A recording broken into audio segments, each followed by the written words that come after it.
All right, welcome to Behavior Health Bites, where we discuss crucial topics around mental health and wellness. Today, we're going to talk about Mental Health Awareness Month. Joining me today is Kevin Hines. Kevin Hines is a renowned mental health advocate, motivational speaker, and author who has dedicated his life to suicide prevention. At age 19, he survived a suicide attempt from the Golden Gate Bridge, a rare feat that led him to become a very powerful voice in mental health awareness. Since then, he has shared his story worldwide, inspired countless individuals through his books, films, and public speaking engagements. He has written two impactful books, Cracked and Not Broken, Surviving and Thriving After a Suicide Attempt, and The Art of Being Broken, How Storytelling Saves Lives. His documentary, Suicide: The Ripple Effect, highlights the impact of suicide and the importance of hope and recovery. He continues work on new projects, including a new film. I can tell you, I've got to meet Kevin many times, and I'm very happy and honored to have you here today, Kevin. Thank you, brother. Good to see you, Rick. All right. So I just want to have a couple questions for you. The first one is, so your story has touched so many lives. What do you think is the most important message people should take away from your journey? Rick, I think the most important message people could take away would be that today is not tomorrow. Just because you're living inside of this world of lethal emotional pain today doesn't mean you don't get to have that gorgeous and beautiful tomorrow, but you have to be here to get there in the first place. And my secondary message is don't learn the hard way like I did. Learn from me instead and find ways to realize why this life is worth living. Thank you, Kevin. So with May being Mental Health Awareness Month, and we're really trying to focus on some education and advocacy, what do you think some of the biggest misconceptions about mental health and suicide that maybe is in society and maybe we need to challenge are? Absolutely. Let's start with suicide. This idea that if we talk about it, it will encourage a suicide, in the sense that if we ask a person the question, "Are you suicidal? Are you thinking of killing yourself?" That's going to cause them to take their lives. That's a myth. If we ask someone if they're thinking of killing themselves, have they made plans to take their life, or do they have the means? Statistically, it gives them a more of an opportunity to tell the truth about their pain, because the pain shared is a pain halved. It doesn't cause someone to attempt to take their lives just by asking the question. I think that's really important for people to understand. We have to dispel that myth so that people are more comfortable asking the question to people that have an inclination might be actually suicidal, or else we're not going to save more lives. And so it's really crucial that we get rid of that fear and that worry of asking those questions, uh, for fear that will actually cause the death, which is not accurate. And the myth about mental health, or rather what I want to challenge about mental health, is that it's only, there's this notion that only a certain kind of person develops a brain and mental health struggle. Some of the most fit, well-educated, popular people in the world have mental health struggles. And I think we need to recognize that it comes for anyone, anytime, anywhere, and that it can come at any age, and that it can affect anyone who maybe doesn't expect it. And having that be the knowledge that we have now, let's go out and be stewards of change for everyone in mental health strife, struggle, or challenge. Thank you, Kevin. I really think it's great that you point out that I think one of those big misconceptions is only a certain population has these problems. Yeah. And we know it's much bigger than that. At least 1 out of 4 or 1 out of 5, depending on whose data you look at, struggle. Yeah. I mean, most people don't know this by looking at me, but I'm part black. The black community has a really hard time talking about openly about mental and brain health. We tell people to pray it away. We tell people it's all in their head. We call it by a different name, but we are struggling just like everybody else. And now, more black children, 5 and above, than ever before in the history of the world are dying by suicide. How is that okay? How is that even possible? How do they even know how to take their lives? They're children, but they do, and they see things in the media and they repeat them, and it's devastating to our culture, and I think we need to be aware that it affects everyone, everywhere, all the time, anytime. Yes, thank you. So, Kevin, you've often talked about the that power of human connection in saving lives. What advice would you give to somebody that maybe they hear this presentation and they're struggling in silence? If you're struggling in silence and you've been really burying your pain for a very long time, my suggestion to you is to finally unburden yourself, unsilence your pain. Find that one person willing to hear you, that one person willing to empathize with your struggle. And it's going to take you a while potentially to find that right person, but keep searching because you're going to find someone willing to answer the call. And that's how I deal with my suicidal ideations today, is that I raise my hand and I say, I need help now. Four critical experience and important words. I need help now. But the difference between me and someone who attempts or dies by suicide, Rick, is that I don't stop saying I need help now until one person is willing to get my back. Thank you, Kevin. And for those of you out there who may be struggling to find who that one person is, please remember 988 is there. You can contact with them until you find that one person. And like Kevin suggests, keep looking. People do care and find that person. So, Kevin, you've done a lot of things that made a lot of significant impacts, including your two books and then your movies you've made. I know you have one is complete. I think the other one's still in works. What inspired you to reach out to people through that kind of media? You know, for the books I created, the books I wrote, which now, Rick, I'm up to 5 books now. I've got one more on the way, and people kept telling me, when are you going to write a book? Every time I'd go to a speech, someone or someone's would come up and say, when are you going to write a book? We want to read your book. And so I just buckled down and did it. And Crack Not Broken, Surviving and Thriving After a Suicide Attempt was the first book. And that's a bona fide bestseller. And then the third rail in my mania, I wrote about the Jesse Cohen story. It was a biography. Um, and then The Art of Being Broken, How Storytelling Saves Lives, which you're aware of. And then my children's book, The Dimly Lit Star, which is a book about resilience building amongst our children, and based upon the story of my mom and myself when I was a little kid, and how she got me through the bullying I experienced as a middle and grade schooler. And so it's set in the vast array of space, and the two stars at the end of the Big Dipper, Mama Shines and Little Shines, are myself and my mom.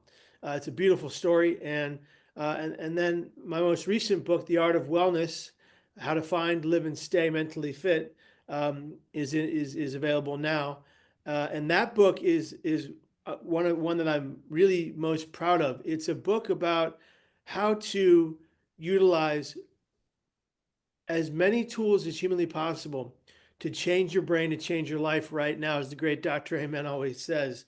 But it's about taking the tools and breaking them down into finite little pieces throughout the book, so you can follow them, so you can master them and change your life forever. And at the end of the book is a fill-in workbook on how you can track your mental well-being. It's pretty incredible. And so I wanted to jump into that medium, for lack of a better term, because I knew it would have such a stellar impact, and I knew I could get it out to hundreds of thousands of people around the country, around the globe. Oh, thank you, Kevin. It sounds like I need to go to Amazon and order a couple new books today. Yes, sir. Um, so you talk about that in your last book, especially. What are some practical steps that communities can take to improve mental health supports and awareness? For those that are struggling, what can the community do to help embrace them? That's a great question. Uh, the community can come together and open up spaces for people to talk about their pain with other people that are just like them. I think that one of the best things that we could do is, I'll just give a prime example. I love the nominated family to family class.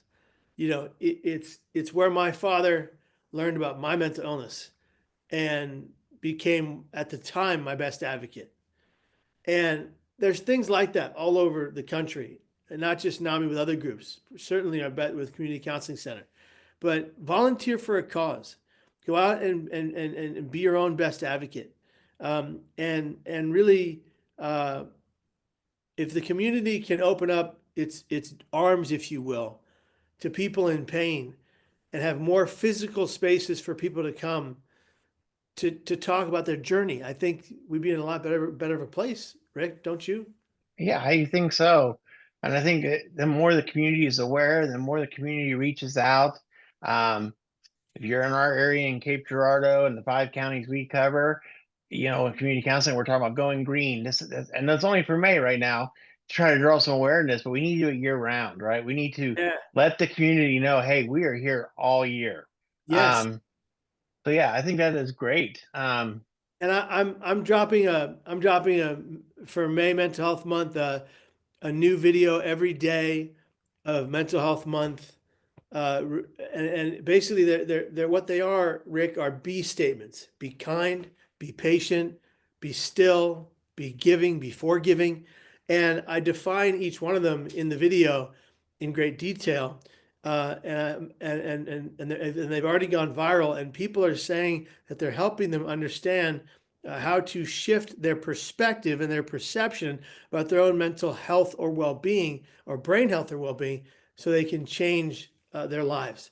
One of those is going to be dropped every day and has been from May 1 to May 31st.